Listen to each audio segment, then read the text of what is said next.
Good afternoon, everyone. Thank you so much for coming today. I hope the mic is okay. Yeah, and if it hurts your ear, you just have to raise your hand. Welcome, everyone. Welcome to this seminar and to this session that we're going to have today, 1.5 hours. Thank you for your time. And as you know, and as you've been watching, this session will be about indigenous knowledge in the academia. So before we start, may I know who among you are students here? Nice, thank you. Staff? I mean university staff or working at the university, okay. Non-academia? People work in non-academia? Okay, thanks. Thank you, at least. So my name is Myra. I'm supposed to be one of the speakers, but now I will be acting as the moderator, since the moderator, Chihiro, is unfortunately ill. She's supposed to be moderating, so now we have two speakers this afternoon. So my name is Myra, and I'm Igorot Cordilleran from the northern Philippines, so an indigenous people from the northern Philippines. And I came here as a migrant to join my family. And I'm also an advocate of indigenous people's rights and preservation of indigenous knowledge. And as I do so, when I came to the Netherlands, I founded the Amabicas Foundation, the Netherlands. The idea for that is more on the cultural preservation, especially of our indigenous knowledge. And I'm also studying law in society at the VU University in Amsterdam, so the sister university of UvA. Without so much further ado, I would like to introduce to you the two speakers for this afternoon. And as I call their name, please join me here on the stage. So the first one, we have Chautuleo. Chautuleo is a Mapuche Puenchi from Chile. And she was brought up in the Netherlands, and she's also an UvA alumni, right? And she's a political scientist with a master's in international relations, focused on indigenous identity, rights, culture. And she has an expertise in conflict studies and community reparation in post-conflict societies. She's an activist also for indigenous rights, cultures, and climate change. Please welcome Chautuleo.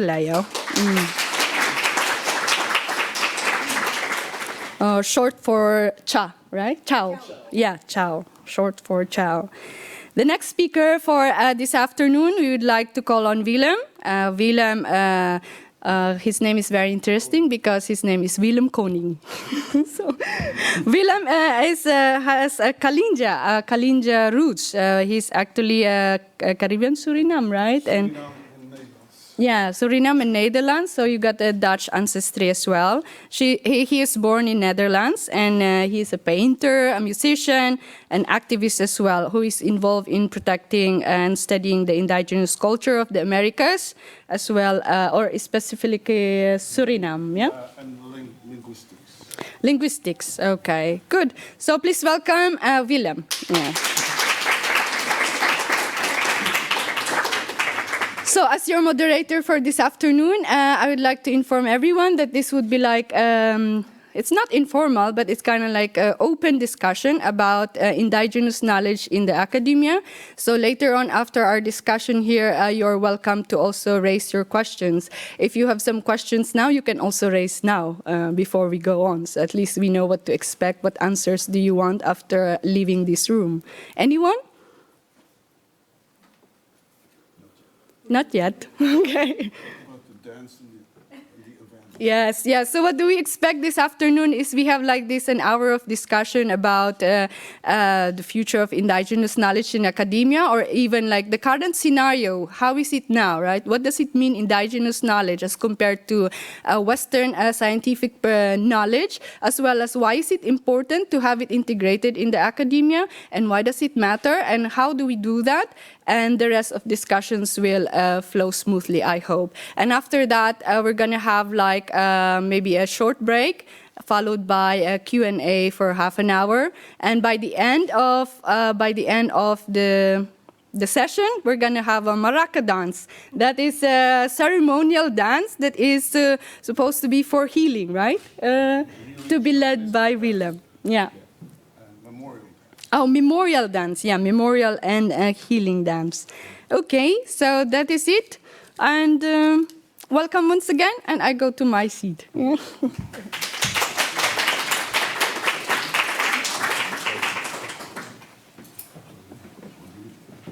Thank you. Thank you, Ciao. Sound check. Yeah, sound check. Thank you, Ciao and Willem, for being with us this afternoon. And it's a privilege to be able to speak with you both and share your experiences as well as insight on this topic, indigenous knowledge in the academia. And as we talk about this, maybe even a lot of people here in the room now are wondering what exactly is indigenous knowledge, right? What is indigenous knowledge? And if we could define it in few words, what would your definition be? What it is exactly? Willem? Me? Yeah. Well, if I think about indigenous knowledge, I think about like how my family or my family in Suriname cultivate the roots and have their own specific way of doing things that are not connected to Europe. They are just basically very regional and specific. Like my grandpa, he would make makoki, a little basket case, and it was very precise work, and he would have a name for every symbol, and all those names are indigenous names. You know, it's just, well, this is tuna, this is the water, this is knopo, this is the rain, this is water, this is fish. It's the specific knowledge from that region. So I would consider that indigenous knowledge. It's not from another place. It's specific and connected to a certain area. That's how I see it. So that's one point. Indigenous knowledge refers to like a specific community with their lifestyle, attached to their lifestyle, right? Language. And the language itself, yeah? Okay, the use of the local language within that community. Ciao? I would say indigenous knowledge is more or less related to the cosmovision. We all have a kind of a cosmovision that guides us through life. So you can see it as a set of principles, a set of values that is given by us from our ancestors. So our ancestors, they have like this amazing stories, like what you're doing now. This is like how I'm used to, to listen to elders and to absorb their knowledge. And the knowledge is not only knowledge, because knowledge is just for me not enough, it's wisdom. So the wisdom is really like integrated in our way of living. And how we used to share our wisdom is through stories. So it's more or less oral knowledge, oral storytelling. And with that knowledge, there comes also like myth, there comes like really the ancient history that comes alive. So you need to see me as sitting me next to Willem, and he's sharing his story. There's a campfire, and I am just trying to find out what is he trying to say to me. Like what is really like the message for me for the next coming weeks that I will remember and I will keep on to. Because most of the time, especially in the global north, we start to lose our values. We start to lose our principles. So the cosmovision is, to me, more or less a compass that keeps me in balance. So the whole purpose of the cosmovision is making sure that we all are in balance. So you have, for example, me in balance with the plants, with the fauna, me in balance with animals or with nature elements, me in balance with other humans. So this kind of way is making sure that we are still in balance, but it's also like, what do I give back?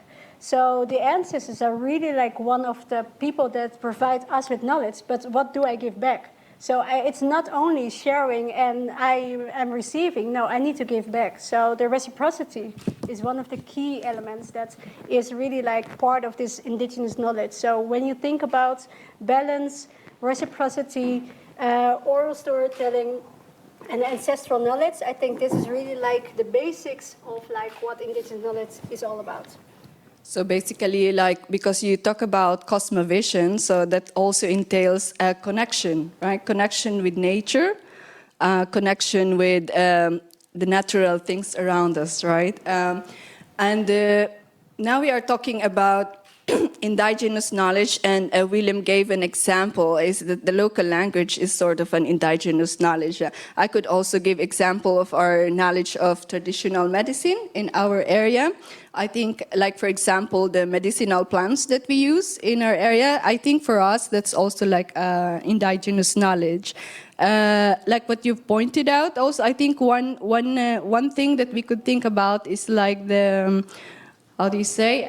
It's a collective knowledge, right? Mm-hmm. Indigenous knowledge is sort of a connective one. What I would like to pose now is like, why does it matter to kind of like keep this in ours? Because we're going to talk about integration of indigenous knowledge in academia, and the question would be like, why are we going to do that? When most people would probably think that like indigenous knowledge is like an old time thing, right? So can you elaborate more on your thoughts on that, William? Well, yeah, I got a very clear view on that. The thing is, when you have those linguistics, they go out to the forest and they go way out looking for animals that they yet have to discover and say, well, we found a new animal. Blah, blah, blah. Where they're going to go, they're going to go ask the local indigenous people, what's the name of that animal? Oh, well, that's Kupipi. It's a little frog. Well, we found a new frog, and we'll call it and give it a Latin name. And then they just kind of steal knowledge and put it into a different perspective. And I think that's not protecting indigenous knowledge. It's just taking it and claiming it in a not very a correct way, I guess.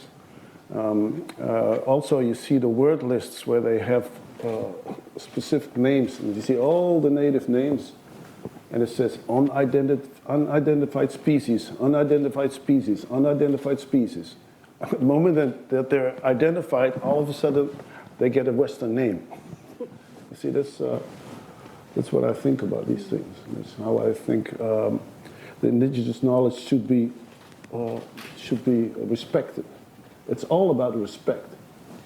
It's respecting your surroundings, respecting the world, respecting you, respecting me, the ground, the water. That's very important to the lifestyle. When I was with my grandmother, she lived along on the river, Kopanam River, Suriname. She was living there all by herself till she was 72, and until she got really sick and had to be transported to the city to be taken care of. But anyways, when she lived out in the forest, she would say, we came to visit, and she says, well, you make too much noise. Not too much noise. Yeah. Because she walks, and my uncles, they were walking, you wouldn't hear them. They would be quiet. They would say, well, over here, you have to listen to the environment. It's not you. You are not important. You have to be part of the circle of everything that surrounds you. So the respect for the environment is embedded in her whole way of being. And I think that's, I was very impressed by my grandma, the way she lived and the way she carried herself. And she said, well, listen, so you came today. You see those monkeys over there? The monkeys came. She says, look, they're going to disappear for 3 days. And they're going to come back. He says, where are they going? He says, they're going to warn the others that there's some newcomers here. And after 3 days, they came back. So she has a knowledge, and that's being in contact, in harmony with your environment. That's interesting you said that, because like, how would they know they will come back in 3 days, right? But that is what like they observed, right? That was through observation. Mm-hmm. And when we think about the scientific knowledge we also do like with observation and all this kind of scientific method. But what I find interesting is also like you mentioned about these local terms they use to name species or any plant species or animal species in the area, and then they name it and change it to like Latin names, and suddenly these Latin names becomes like, oh, the scientific name. That'd be the official name. Yeah, and become the official name, yeah. And then I also heard something like, that's why indigenous knowledge cannot be patented, because this is like nature, yeah. It's natural, so you cannot patent the indigenous knowledge because they are not like invention, they are there from the very start. Any thoughts on that, on how could we indeed preserve? If this is a communal property, like how would we say, oh, this is something that shouldn't be stolen from us because this is a communal property and shouldn't be stolen and be named otherwise and be called like, oh, this is Western knowledge in the end. I think that we should just open an indigenous academic or academy and have all these knowledge registered. Very basic. Yes, like that's how we are going to lead later in the integration of indigenous knowledge in the curriculum and the education. Yeah. Chao, what do you think of the importance of keeping the indigenous knowledge and integrating it in the academia? Well, now I need to drop a bomb, I would say, because first of all, when you really go back into the past, you have these Enlightenment thinkers, the people that I needed to read for my studies, like people I don't know, how do you say Descartes, or I don't know how you say it in Dutch. Oh, the philosophers. The philosophers, yeah. Yes. Most of the philosophers were racial, like they were racist. So this is the foundation of our enlightenment, is being built on racist thinkers. Mm-hmm. So you have these white people, these white folks who were claiming to be like the wisdom thinkers, who were sharing their ideas and people believed them. So when you think about those people, this is really the foundation of how our medical school is being built, of how we think about law, how the philosophy is being shared nowadays in our society. So this is something I can't, I can't ignore it, or I can't change it. It is like just the way how it is. But this is really like the basic also of the dehumanization of indigenous people in the first place.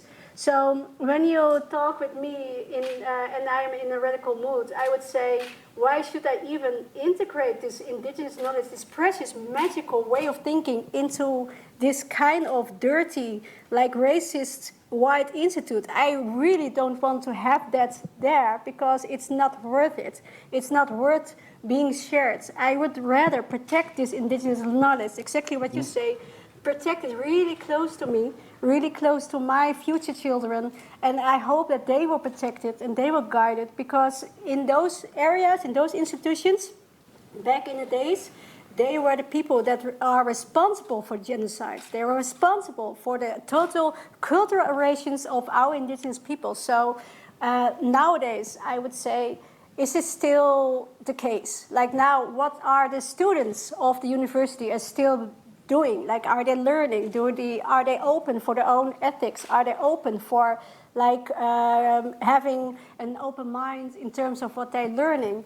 Well, the JFK is being built now. We have so many people, so many bright youngsters being taken by the military, being taken by the governments, and being used to make sure that our like way of thinking, the Western, imperialism, like minds, is still being shared. So I would say, if I am the one here, and I am the one now, I would say that I would happy to integrate some of the sharing, some of our indigenous values, because I think it's one of our, how to say it, it's one of our,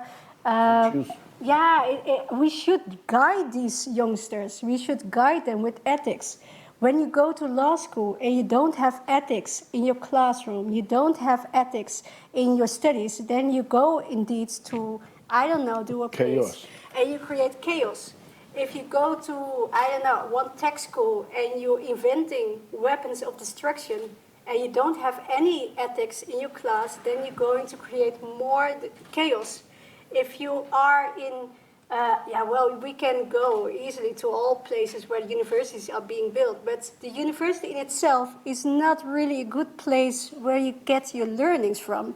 I would rather say that the whole school, in essence, is a colonial, in a colonial like Institution. Children are being put in kind of a building, and they are taken there. And especially in the United States, you had boarding schools for our students, for our youngsters to put there, totally erase our whole culture, totally make sure that we forgot where we came from. And those institutes are schools. So please tell me, what is the meaningful purpose of universities nowadays? You should tell me. Because honestly, when you go to the past, honestly, I don't know what people were doing, learning from universities, and then what? What is your responsibility now? So that was my bomb. So now I would say,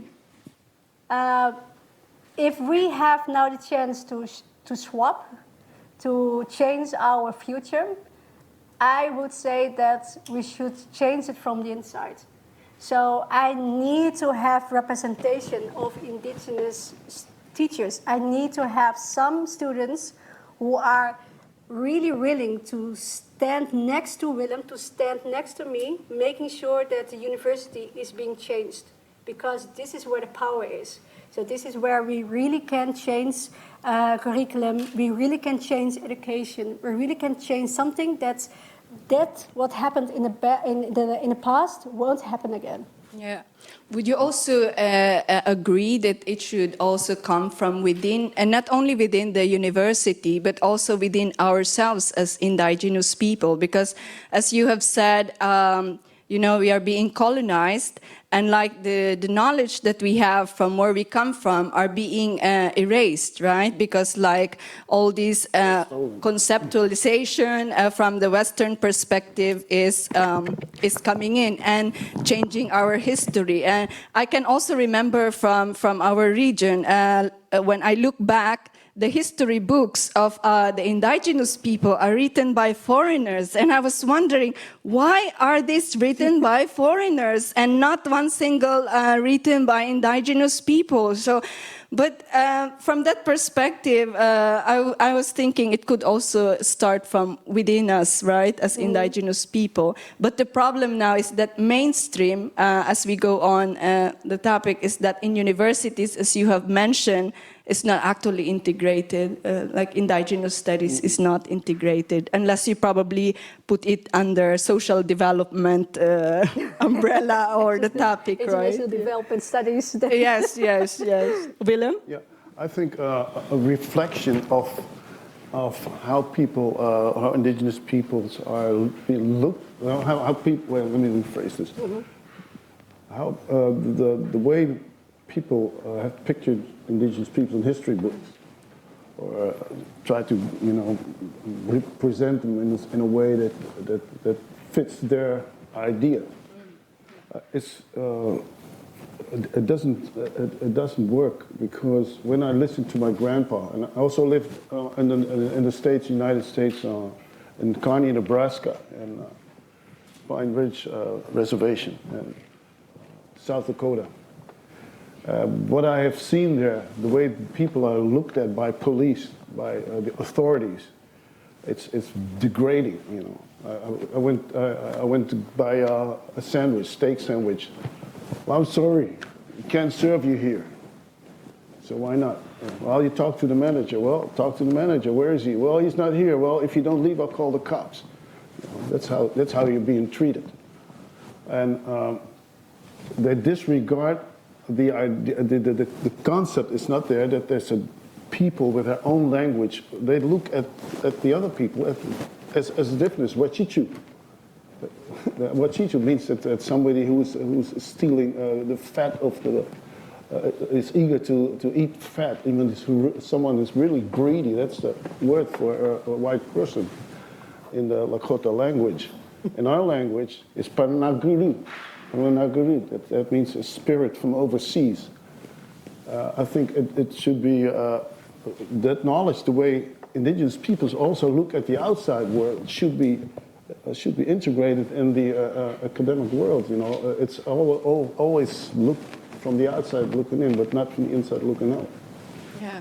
A quick question, because now we are saying that, yeah, indeed, we need to integrate indigenous knowledge in the academia, but also we haven't touched yet on like what is our perspective about Western knowledge. Yeah, what is it, and what makes it? What makes the divide between Western knowledge and indigenous knowledge? Well, I would say we indigenous people think of belonging. Like we belong to something, we belong to community, we belong to our language, we belong to the culture, we belong to our ancestors. But in the Western world or in university, it's to belong. It's belongings. It's belongings. So the knowledge is like exactly what you mentioned. It's like property, and property needs to be like it's mine. So it's copyright, or it's like so. And then when you have this mindset, you get easily into the biopiracy debates, or you get easily into what you were saying, like, so there are a lot of stories where indigenous peoples are very much aware of this kind of way of thinking.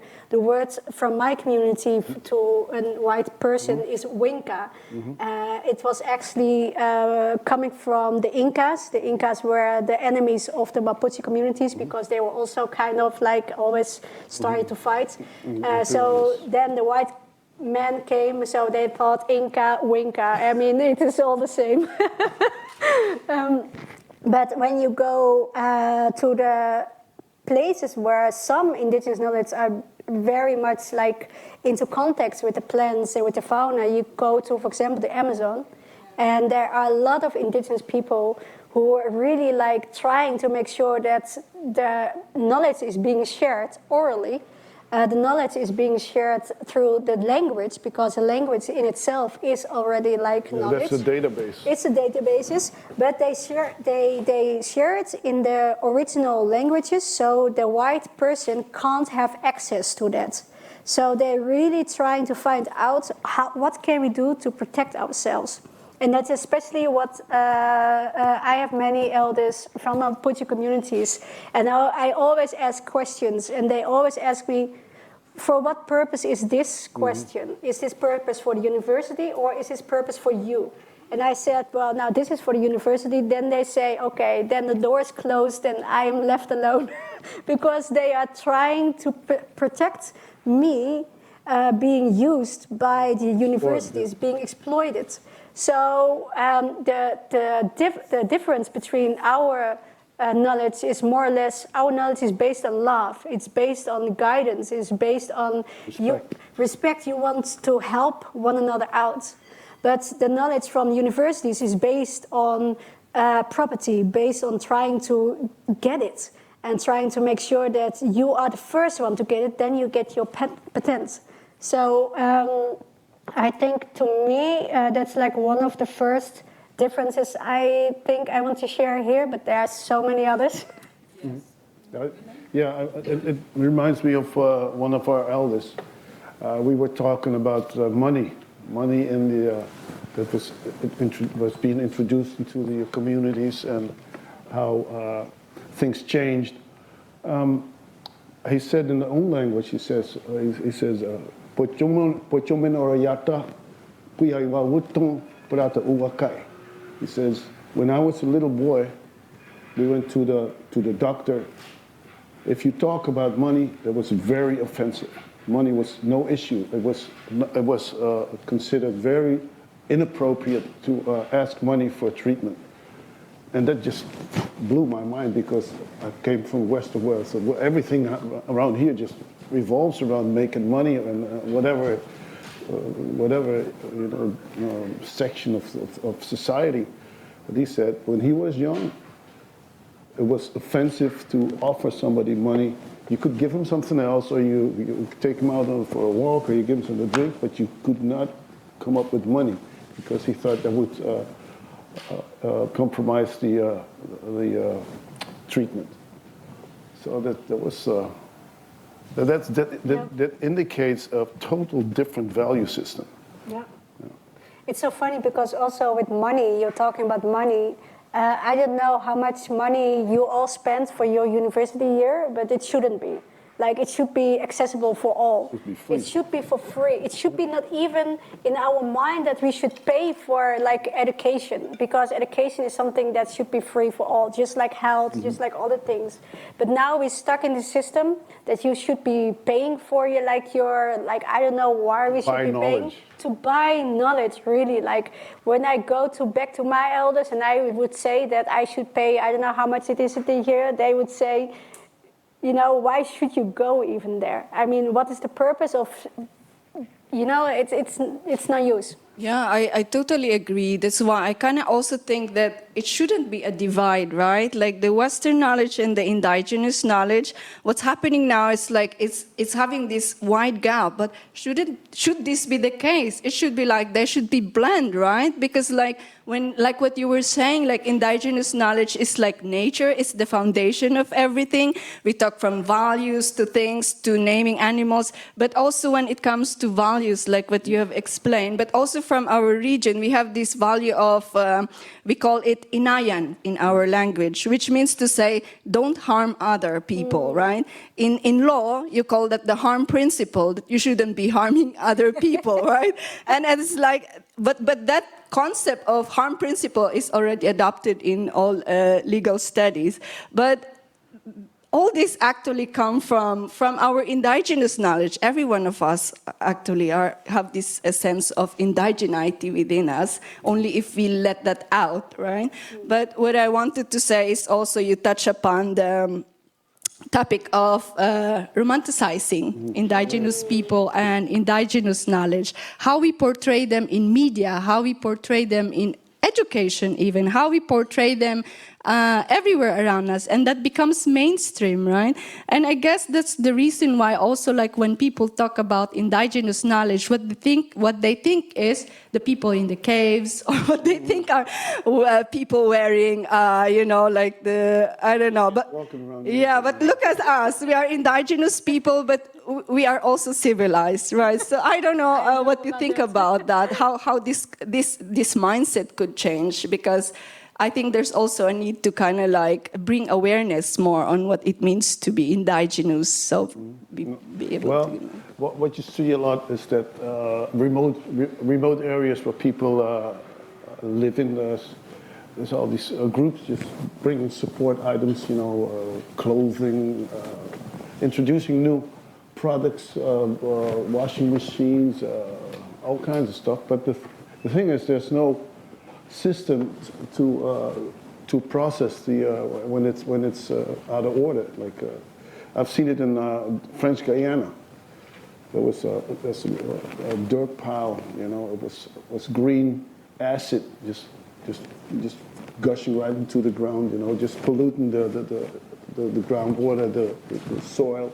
It went straight into the river, and it was right behind the village, and also the pampas. Baby pampers, that just takes a long time to what do you call it again? Decompose. Yeah, to decompose, and a lot of those new products, also like glass. There's a part of the river over there at French Guiana. You can't even walk into the river anymore because all the bottles, they're sticking up, and it used to be clean.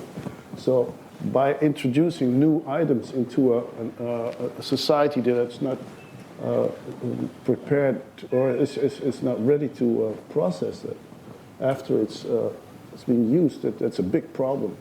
It's not always helpful to bring new items, because the native culture was already in balance. It was already functioning properly in a circle of continuance, and that's being distorted by just bringing too many items that don't fit there, basically.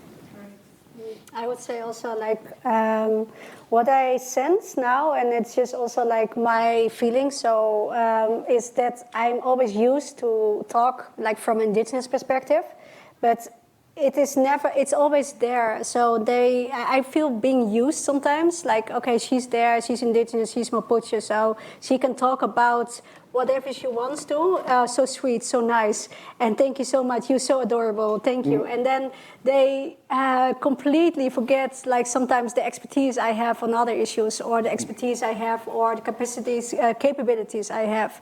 So I'm feeling a little bit, no, not a little bit. I feel very like a lot belittled. Belittled in how I can contribute, for example, to the climate movement. There are so many examples I can give to you, being used as an indigenous, as a speaker, but then being left aside from the conversation where there really is something we should talk about, then I will be excluded at all. So when you go to the universities, for example, because this is a topic now, I think that in many cases, the knowledge is being used. I can be there for maybe 1 hour, 2 hours, but that's it. And then they take it and they use it, and I don't know what they're doing then, but then I will be left outside.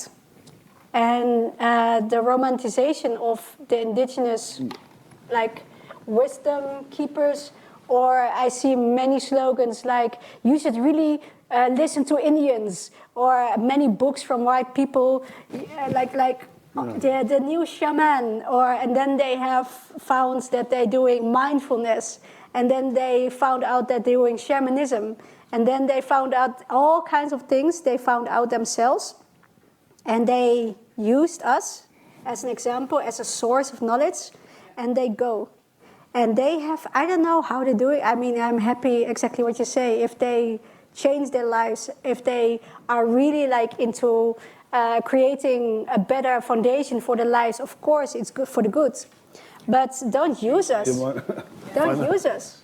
Exactly. So we have touched upon like our concept of indigenous knowledge in contrast with scientific Western knowledge, and also we touch upon the importance of preserving this and integrating it in the academia. And you also mentioned examples which are really good, and we're now going through like, how do we do this, right? How do we really integrate indigenous knowledge in academia, as well as like, how do we put this divide? How do we fill the gap, So these two types of knowledge can blend together. And I think, as you have said, the education in general plays a vital role, right?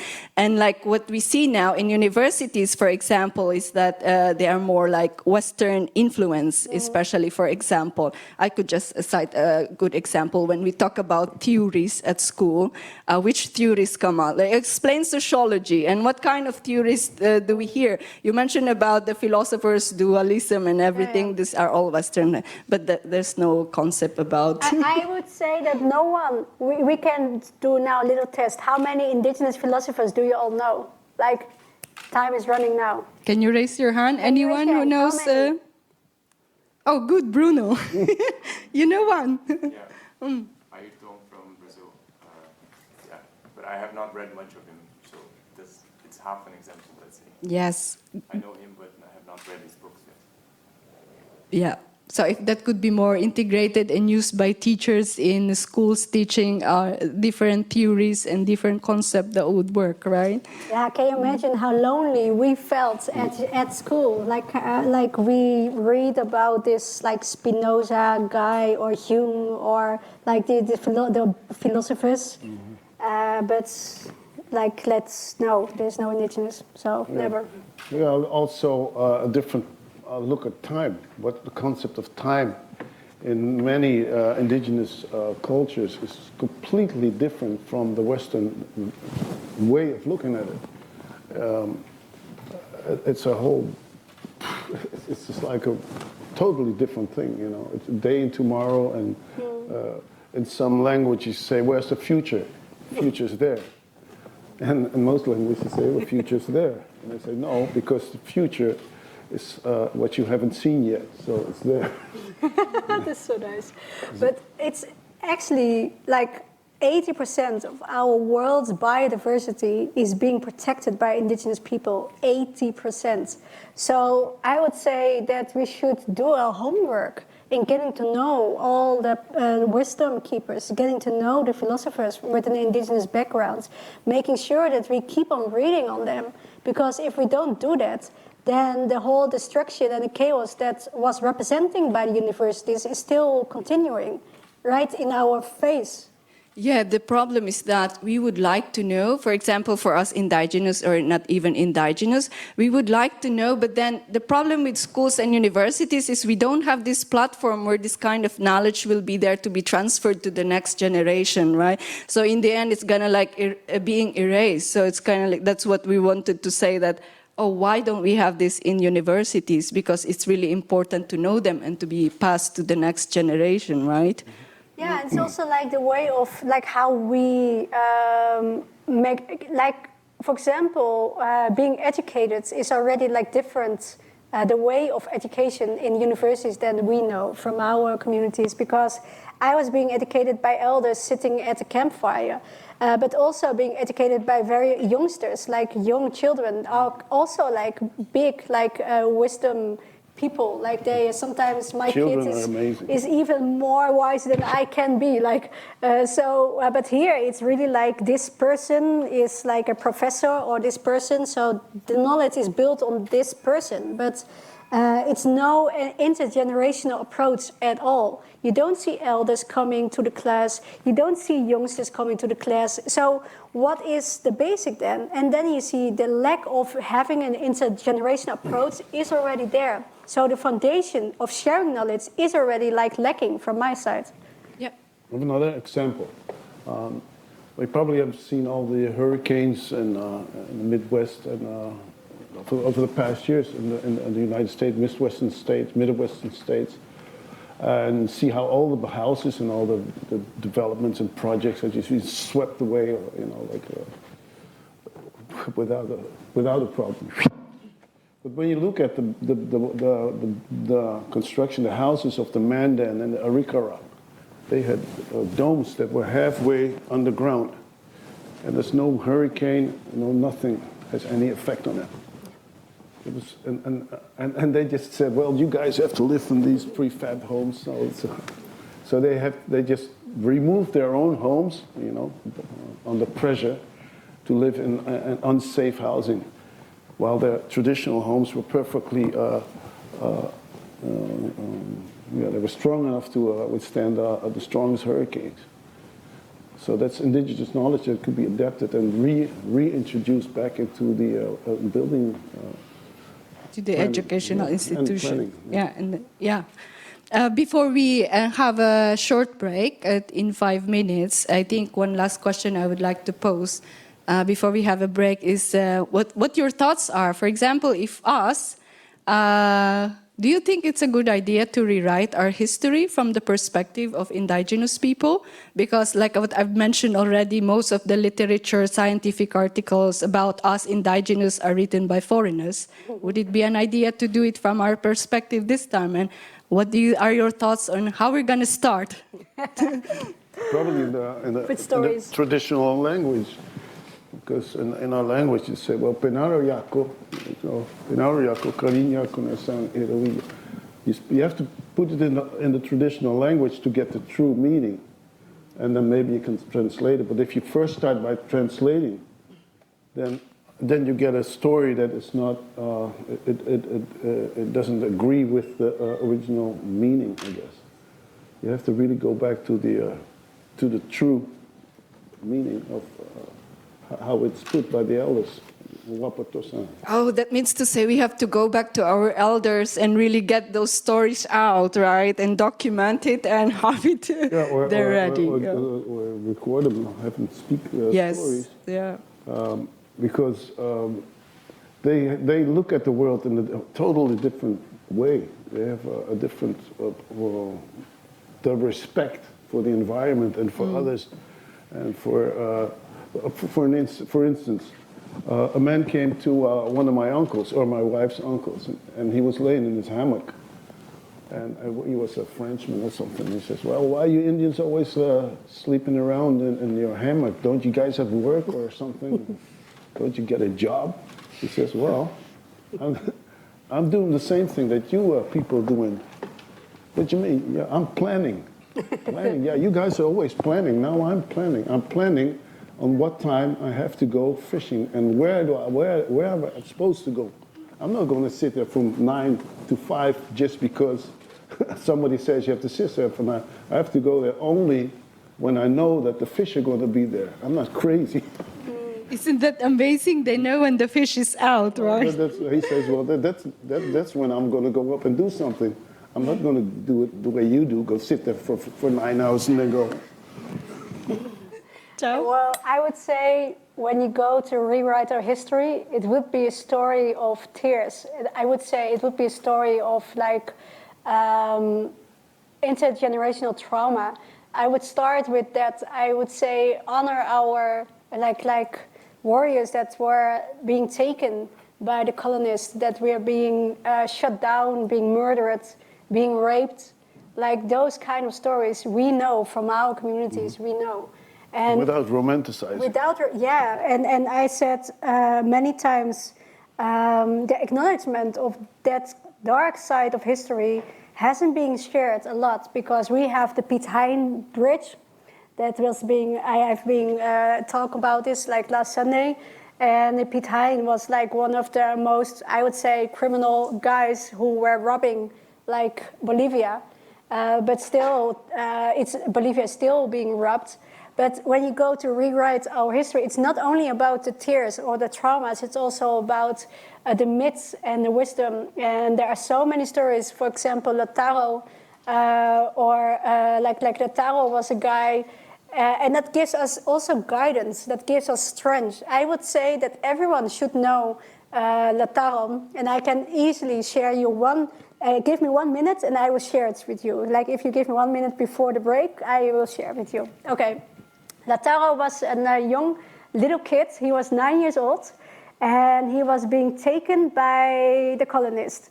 So what country? In Chile, in my country. So he was being taken because his dad was being killed, and Lautaro was this kid of 9 years old. So he was a good kid. So the colonists really liked him. And he was really taking care of the kids. Like he was learning how to clean the horses. He was learning how to speak Spanish. He was learning how to, how to be of good help. Then the colonists thought, okay, this can be like kind of my son, So this kid, Lautaro, was helping also with the kitchen while they were talking about strategy, like military invasion to the Mapuche community. So he get to know the language, so he knew what was the strategy. So he knew all about it. So when he was older, like maybe 16 or 17 or 18, we don't know, but when he was like a teenager, he went back to his community. And he had like remembering all the knowledge. He knew how to speak Spanish. He knew the military like strategy. Mm-hmm. He knew how they would invade, and he knew all the elements of this harness. I don't know how you call it in English, of this soldiers. This kind of the military protection. Armor. Mm-hmm. So and then he became the leader of the Mapuche resistance. And he was like, for many, many years, he would take the Mapuche into the battle.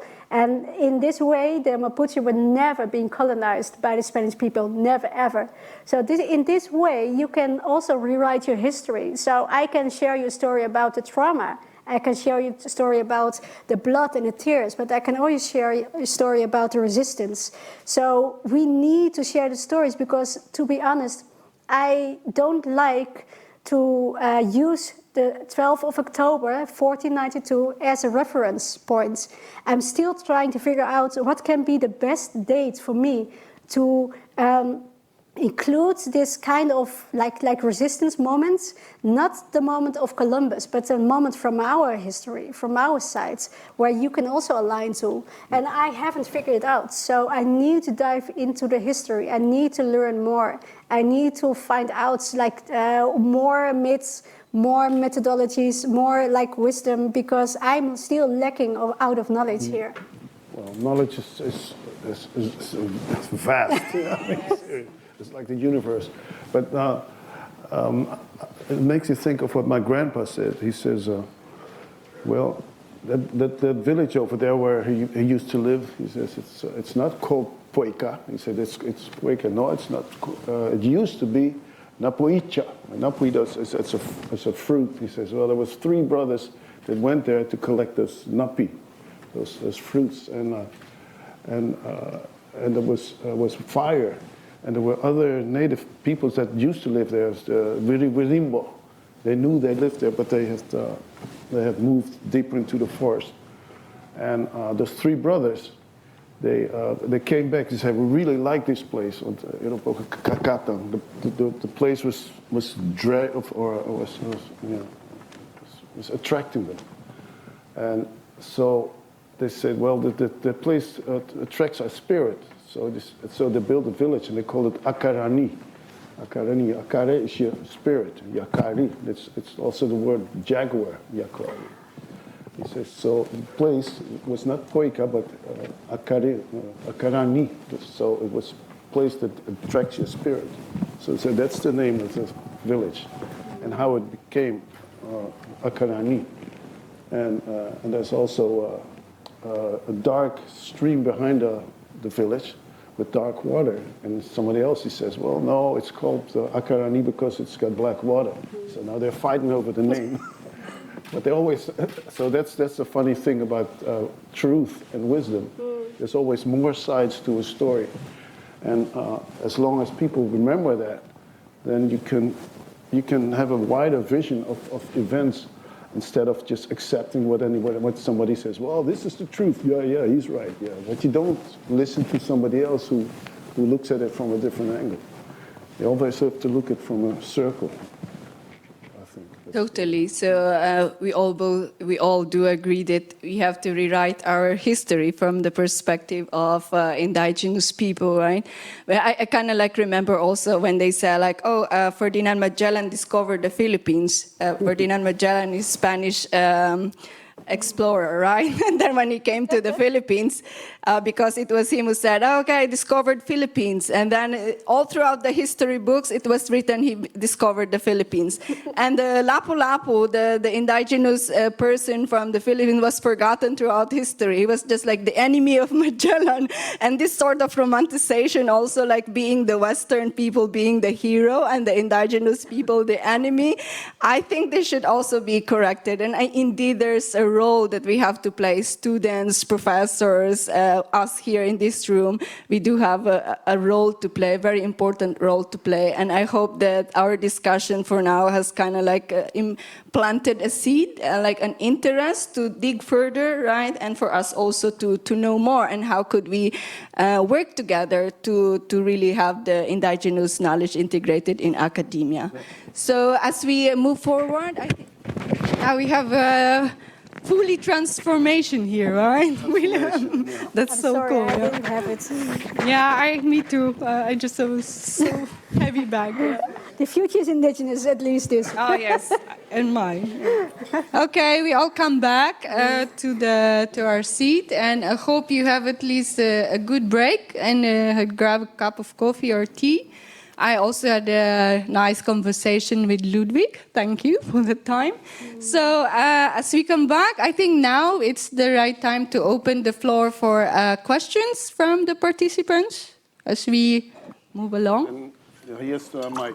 Yes. Manuel. Marijn has the mic. If anyone, you can just raise your hand. Any thoughts from the audience? Yes. Hi, hello. First, you can say your name and...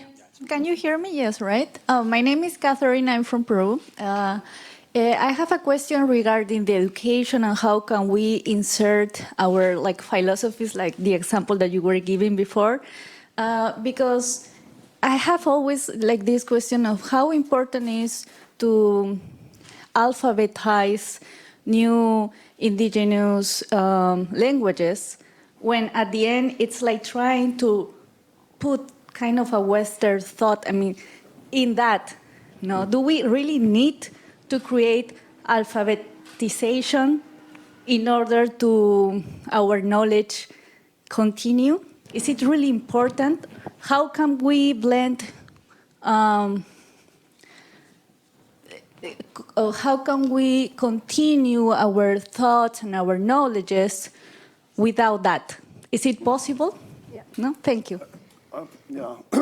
Willem? I think it's very important what you're saying.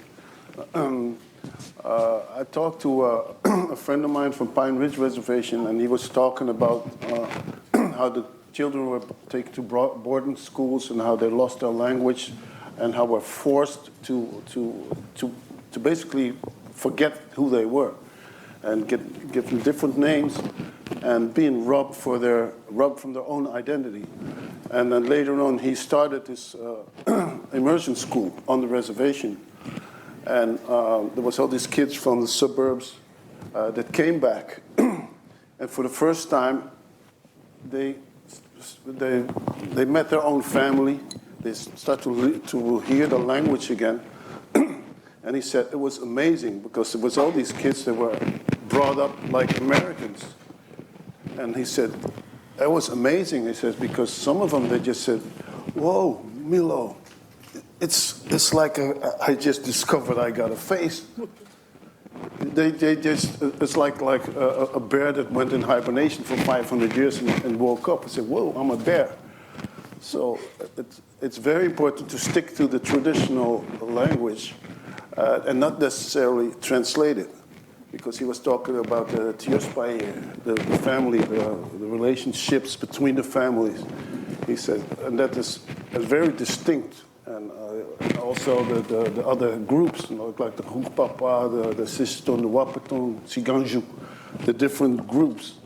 He says that we all have relationship and understanding, but that's within the language. You can't translate that. So I don't think it's. You maybe can try to give an indication of what it means, but you have to be in the language to learn to understand the true meaning. May I also add to that? I think, yeah, that's a very valid question. It's like, is it really necessary? But I would also say, I think it is necessary, especially for a concept that has no direct translation in English, say, for example. Just look at many French words do we have in the English language, yeah?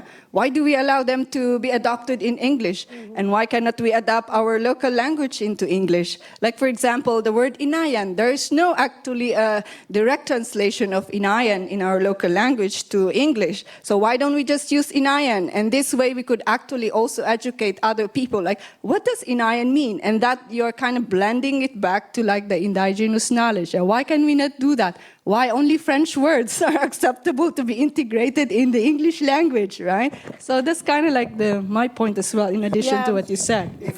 Yeah, I would say, like, for example, it's a really interesting topic you raise now, because how I see it is like nature. The word nature doesn't exist in my language. The word climate doesn't exist in my language. The word biodiversity doesn't exist in my language. What you get now is power relations. So in order to preserve the climate, to go climate awareness, blah, blah, blah, blah, the whole climate movement, trying to make me use those words, trying to make sure that I use those words in order for them to understand what I'm trying to say.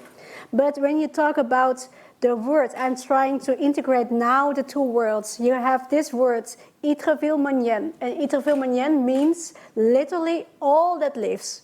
So this is not the biodiversity the white people are talking about. The white people, though, they have this word that maybe comes with connection between one another, but they forget the holiness of the words. There is literally no biological person or someone who has studied biology that is going to this altar and praying for the word biodiversity. There's no one literally doing that. But we from the Mapuche community, we are praying for the word Intergenerational. It's like this way of making sure that the Intergenerational is between all of us. It's being preserved, it's being protected, and it's being fed. So you see that from my point of view, there is literally no language that powerful as indigenous language in itself. There's literally no approach that powerful as indigenous approaches towards preserving the climate. So people can say to us, you need to use our words. I would say, okay, I will use your words, but why not use mine? Mine is so much more enriched. It will literally give you more future to seek for more solutions. It will literally give you more joyfulness, joy to come up with new ideas. So, for example, my mother is teaching me also to live with the lacking of concepts, live with the lacking of wordings, because I am situated, based here now in the Netherlands, and a lot of things are not here. So she said you need to adapt. You need to make sure that you don't have the specific tree. Well, try to find a tree that comes as close as possible to our tree. So this is really like how she's trying to make sure that I adapt. But in my point of view, it's them need to adapt to us, because we have been, like it's proof, we have proof that we are the caretakers of Mother Earth. We have proved that for thousands of years. So maybe you should learn our language instead of us trying to translate it into your language. Even stronger, tomato. It's Maya or Maya, yeah, that's Maya. Cacao, of no canoe. Canoe, Taino, yeah. There's so many words, kayak, from the Inuit. All words that we use daily. Okay, it's chokta. That's one of the most used words in the entire planet. The word okay, that's an indigenous word. And okay means it's level. It's two sides are level, it's equal. And when you say those words, the beauty comes out actually, right? When you express those words, there's more meaning into it, as opposed to like you just say the translation of it. Okay, any more questions? Did that answer your question? Yeah. Okay. There's a question over there. Yes, the lady in... yeah. Okay. No. I guess I'm the first of many. Hi, my name is Amina. I am really interested in this topic mostly because I'm Canadian. And so the conversation around indigeneity in almost every, I'm going to call them industries, is quite common. And one thing that comes to mind is that like any event of any nature now in Canada begins with a land acknowledgement, because one of the complications I think of conquered lands, particularly I think North America and Australia, are prime examples where those who conquered now take up a large portion of the population and so have dictated the future of culture, still have a really difficult time figuring out what to do about tensions around land ownership. And so I'm now doing my master's here at the UFA, and I have worked for several years in Canada. And one of the complicated things about addressing indigeneity in the academy, because I have taken courses in Indigenous like culture and language and heritage, is that they are generally the hardest classes to take emotionally because of their content, but also because of what you learn before that. So as a child, you learn about the various indigenous tribes that live in certain areas and, the work that they used to do, and then we stop talking about them and we don't really address what happened to them. And then you come back to them in higher education. But in that time in between is where you learn about the structure of government and the functioning of industry and the importance of the economy. And so when you return to the study of indigenous peoples and indigenous culture and the future of indigeneity, it's impossible to figure out what like land repatriation or cultural acknowledgement would look like without completely destabilizing the economy or the function and structure of government. And so what you inadvertently learn is that to acknowledge indigeneity and the importance of indigenous culture is to address and acknowledge and fight with the notion that the land in which you live and the government that structures your life is a violent structure. And the industries that you participate in, and inadvertently, I guess, as a Canadian, as an American, you live in, are at the expense of other people. I've had, not to keep this going on for ages, but I have a friend who's an Make a educator. very clear point, yeah. It's good. Yeah, I have a friend who's an educator on certain reserves, and there are a lot of kids who just don't show up to school because the pathway to higher education becomes very complicated, where if you move off the reserve and go to a university and you get a job in the city and you move on and you marry out someone outside of your tribe or who is no longer indigenous, is that you lose the status of indigeneity. You know, you're no longer recognized by the government. Promoted. Yeah, so I'm curious because now that I'm in the Netherlands, one of the strange things about Europe is that a lot of the lands that were conquered are farther away to a certain extent. And so there's a level of separation where, you know, in Canada, I can say that the land on which I live is, you know, unceded territory. But here, the land that is unceded territory is far away. And so when you go to museums, and I write a lot about the future of cultural institutions, there are lots of addendums where they're like, you know, this is the byproduct of this theft, and that is the byproduct of that theft.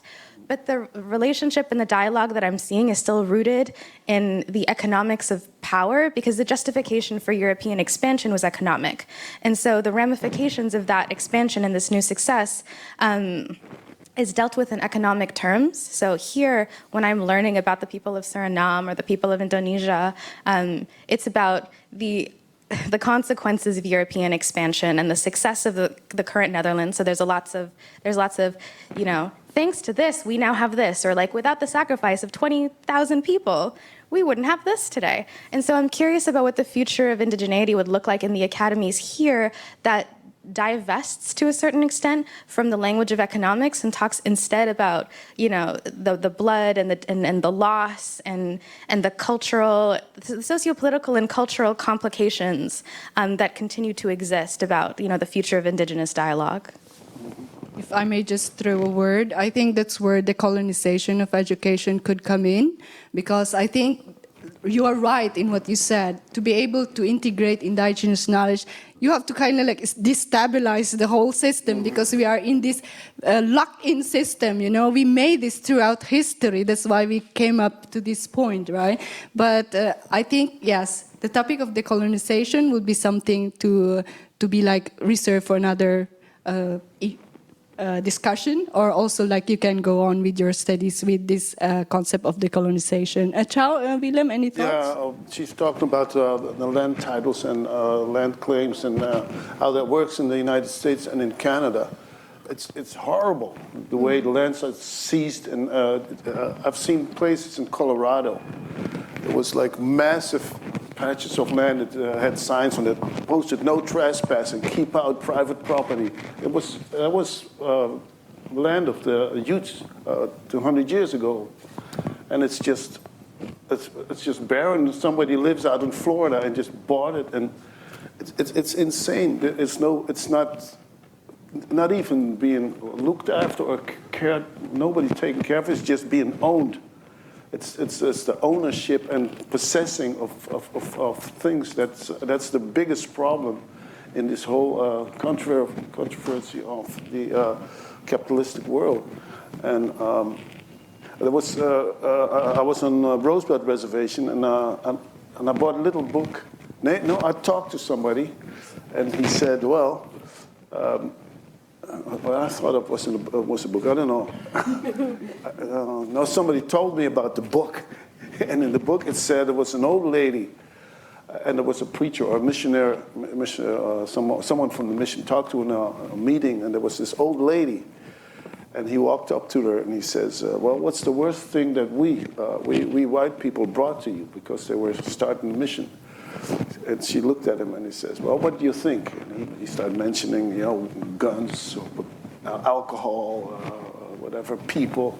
And she says, no, money. She says, you brought money. And with that money, you took away our generosity. Because they had ceremonies where you're being very generous by just giving and exchanging. And that was being replaced by money. And that destroyed the whole, the core of the culture surrounding that generosity, traditional generosity. And the guy, and the preacher just said, whoa, I was stunned. You know, this old lady is telling me money. Well, that's what our whole existence is built upon. You see, that's That's what clinches. Any thoughts, Chao? Yeah, I would say let's start first with unlearning the global mindset. It's like one of the first starting points we should do. And for example, I know your stories. I know what you're going through in that sense. For example, with getting land back, or decolonize this whole idea of like what is property, what is land, how should we do it, possession. And my mother said, well, the only thing is what we can do is, of course, we try reparations, but not in terms of money. Because the global north mindset is that you want to compensate, you want to repair, then it should be repaired with money. But she said the last thing I need is your money. I don't need your money. We have our own system of economics, so we don't need the money. We need another way of getting back into the dialogue of what compensation is really about.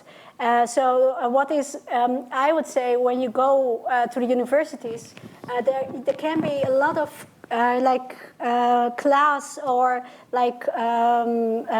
work, how do you call it in werkgroepen, work groups? Workshop. Work group meetings, I don't know how you call it in Tutorials. Whatever. That you dive into the concept of indigenous cosmovision. For example, compensation. That can be like a 4-year study of the only word compensation. It can be, you need to really go into that, or reciprocity. For example, in my language, you have at least 30 concepts of reciprocity. So in Dutch, we know it's only wederkerigheid. But in my language, it's like you can do it you can easily have a 4-year of college, let's go to the law school, or economics, and dive into that. I think the only thing we need to do, and maybe it can be like something also you can integrate in your own studies, is to unlearn the global mindset. You can go up in the morning and you say to yourself, let's go unlearn it. Let's go trying to find ways how to do it. Because unlearning means also like it's a call to action. It's a call to action to make sure that we have this curriculum. We now in university, we can think about, okay, what are we going to learn the students this year? So, and of course, it's always the same. So the curriculum of this year was the same 4 years ago. So there's nothing really, no change at all. So when you go into the indigenous cosmovision, the indigenous knowledge, you can easily, as a Robin Hood, as someone who is trying to change from the inside, you can easily put something there for the first year and put something there for the next year. Exactly what you say, little seeds of knowledge, and you try to conquer them. At the end of the day, it's about that, but still not taking over, because this is the way colonists would say. And it's also like how I try to balance myself is also not using the anger, because anger is also the language of the colonists. So if you want to unlearn the global mindset, it's like the whole body of yourself. It's the body, it's the mind, it's the way how you perceive knowledge, it's the way how you provide knowledge, it's the way how you share knowledge. Not by anger, not by trauma, not by any other negative emotion. It's just by giving the word reciprocity and central element in your life. And then, of course, it's university is one part, but your work is another one. And then, so it's not the university, it's your whole world, it's your universe. Not at all. It's just like this tiny step you need to do to unlearn your global mindset. Very well put, Chao. Thank you. Yes, Willem? I think it's also very helpful, or maybe wise, to look into yourself, see where you're coming from. Who are your parents? Where's your roots? Because a lot of people think, well, indigenous people, they live over there, but but you're probably indigenous yourself too, to some extent, or belong to a group of people that come from a certain region, have their own language, have their own culture, have their own ways of doing things, and they're being forgotten by education. You know, you've been forced out of your home situation or family, and maybe and just becoming dislodged or unhinged by those processes without knowing it. So I would say if everyone just look back into yourself, who are you? If you really think about it, you are your own ancestors. That's true. That's very, yeah, you are. We are our own ancestors. And so we have hope here that like we don't need to destabilize everything at once, but we can start with small acts, right? Small acts that could lead to the like the dream or the aspiration we would like to have when it comes to integrating indigenous knowledge in the society. Lei, may I have the question from you? Yeah. The one in blue with the hood, yes, sorry. Blue with the hood? Yeah. Her, sorry, yes. So my name is Emilia, and I was wondering about integrating indigenous knowledge in the university, since we talked about that the methodology of learning is so different than what we are used to in like, in quotes, the Western world or the globalized form of knowledge. And so I started wondering which techniques could be used in universities through which indigenous knowledge could be taught, like in a concrete sense. Well, I've seen how Mohawk youngsters from Ottawa or Toronto went to a language school. And they never learned, well, they heard the language when they were little kids. And they went to this course, and in like 2 years, they learned they rediscovered themselves by speaking their own language and learning all the knowledge connected to the language. So that would be a way to, you know, to reinstate those values, I guess. Is bringing back the language into the curriculum. Can I address? Yeah. Yeah, that's also a very good question. And indeed, what kind of method are we going to use? Yeah, that's your question. And I would say, I think we kind of have also like the indigenous method. So you have your scientific method, so we have our indigenous method. And our indigenous method kind of start with the sense of healing, you know. Chow mentioned about the intergenerational trauma that was done to indigenous people. Like you have examples in Canada also. And then how about starting from healing, you know, the healing process? How could we do that, right? Like we talk about also like, like retelling our stories, revival, but mostly healing. How do we heal these wounds that have been already like open for a long time? And I think opening the society itself, universities itself, opening itself to like, the one we are asking for, like, why don't we integrate indigenous studies in our curriculum? Why don't we integrate indigenous language in our language, right? Those kind of things. And I think that's where healing comes from, meaning to say, like, that's where acceptance comes in. And when respect as well. And like, when these things start to flow, I think that's what we would say, okay, that's the beginning of how we could be integrating more of this for the future, and I would say that's the called indigenous method. Yeah. Chow? I would say, first of all, remove the teachers, professors. That's tough. Because in a way, it's the power balance you want to remove. Because when we sit here, for example, we swap the chairs and we create this circle. No one is above you. So no one is below you, and you are just one circle. So I would say, first of all, we needed to change that. And by removing the professors or teachers, it's just like making sure that we all are equal in giving the knowledge. And it's like this circle of this moment where we can really grasp the knowledge. But if I'm feeling like, for example, stopped because this is the professor and he is the one that knows it all, then I'm being stopped in my own learning process. So, and maybe the professor, himself or her or whatever tool, because when you have this role or this position, that means that you need to, control this environment, and you need to make sure that they are on time. And you need so first of all, we need to remove this power balance.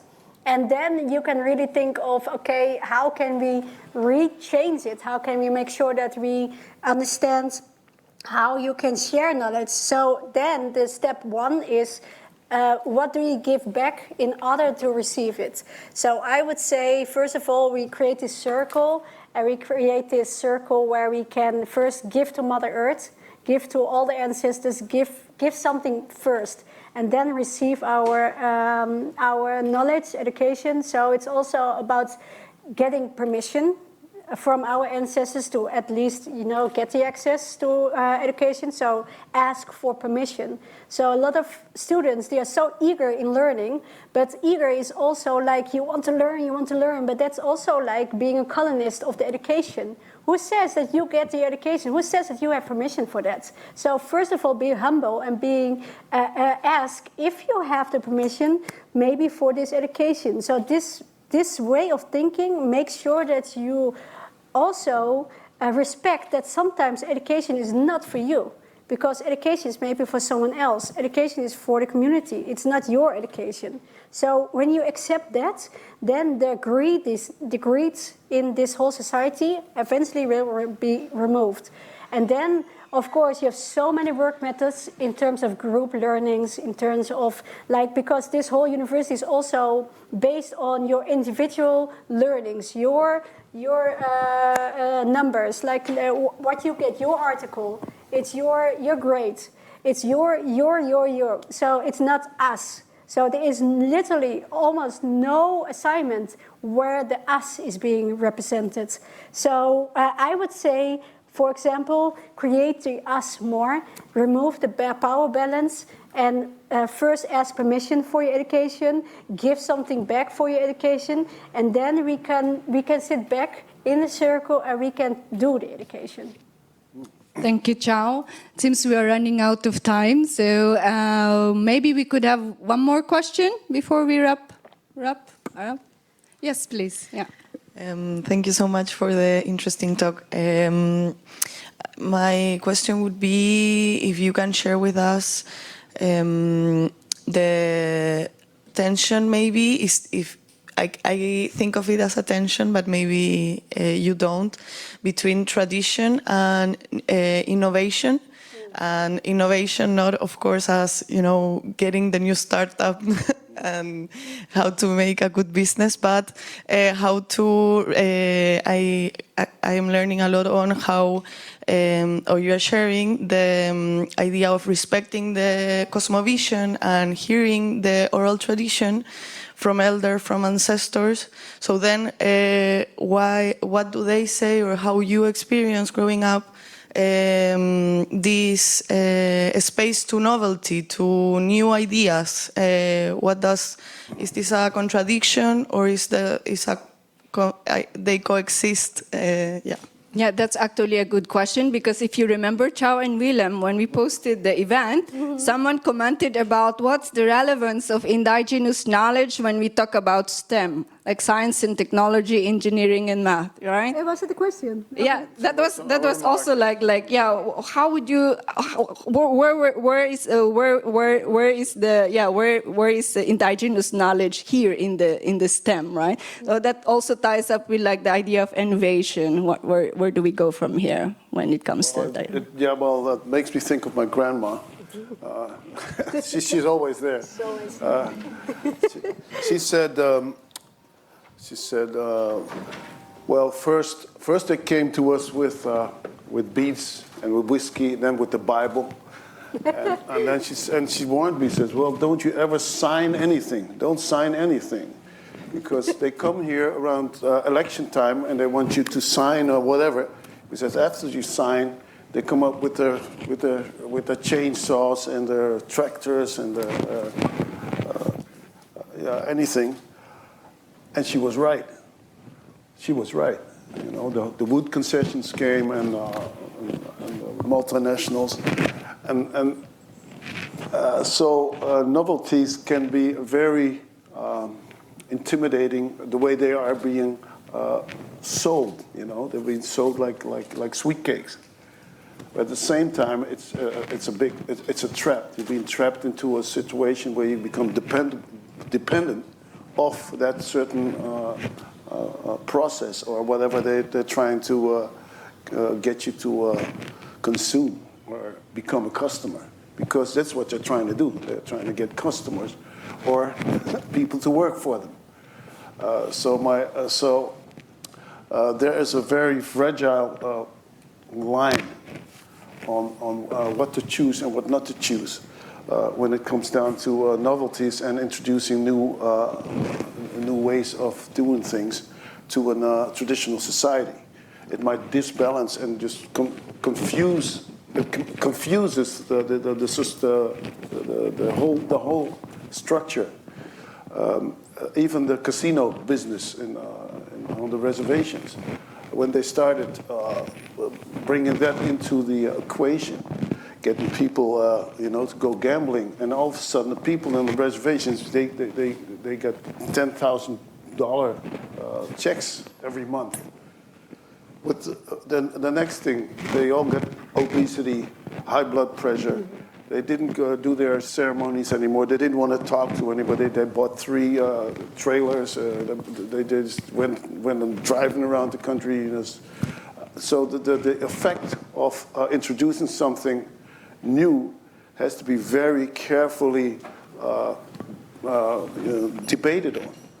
See what the consequences are going to be of bringing something new in, if you already have a system that works, because that's what's being done. You know, you have something that already works, and that's being replaced by something else. I remember that the conservatives and the progressives on the reservations, they really had trouble amongst themselves. You know, it created division. And also in Suriname, same thing. Like what I mentioned also earlier, I think it doesn't have to be a tension. It has to be a blend, right? It has to be a like also when you are talking about cosmovision, this interconnectivity of us with nature and with the development of the society. And if I can give you an example of how can indigenous knowledge be integrated with the innovation, if you know the concept of biomimicry, that was by Janine Benyus, if anyone knows about it. The idea of biomimicry is that you adapt how nature works in products, right? Like, for example, the gecko animal, how could it have the ability to tape itself to something? That's nature. And how can you adopt such kind of characteristic when making, for example, adhesive tapes or products that we have nowadays? But the idea is that you can actually blend indigenous knowledge with current innovation in science, in technology, even in climate change, so we speak, right? So basically, indigenous knowledge should be like the foundation of everything, the foundation of science. What we need to do is to really bring that out to the open and keep talking about it, and hope that is the one seed that we have planted during this session. Yeah? And because of time, thank you so much for your questions. But then we are not going yet, because I would like to give last few moments for Willem and Chao to give their call to action message. Okay. Or if there's anything else that I missed to ask, then. Well, before we leave, I would like you to take all the seats and put them in a circle. But first I want to have one call. Call to action. What message would you like them to take away? Okay. First, I think to refer to your small question, I give a small answer. I would say that the cosmovision will guide you to assess the innovation. So you need to make sure that you have your cosmovision ready in order to assess all kind of new innovation. We are not necessarily against innovation, but when it comes to harm, for example, social elements, when it harms economic dimension, when it harms something else, then it's not good. So make sure that you keep it and use it as a guidance for your assessment. Then the call to action from my side is I'm being elected, hopefully. I am at bijeen number 6. So this is the first Indigenous woman ever in Amsterdam elections that might be running for something. I am so not...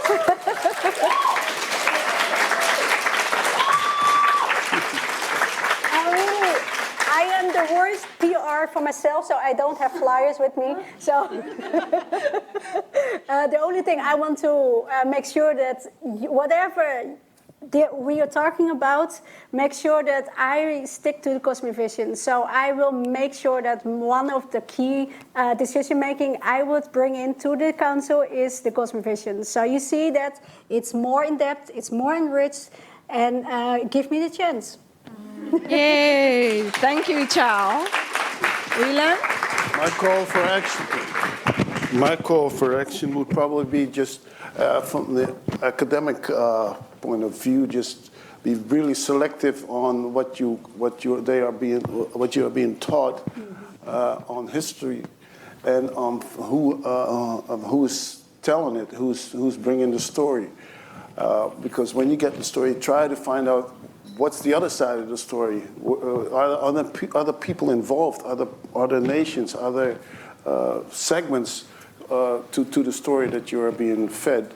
Because it might bring prejudice. It might give you a totally different, a wrong story, and that's been happening over and over and over and over again. Everything from preschool, we're just telling stories that are just awful. You know, when I found out later what this real story was, you know, I was ready to just go out and just tear the history book. They always said that I was extinct. He says, "Well, that's why, yeah. I'm serious. It was right there. In Indianen, Surinamers zijn uitgestorven, extinct."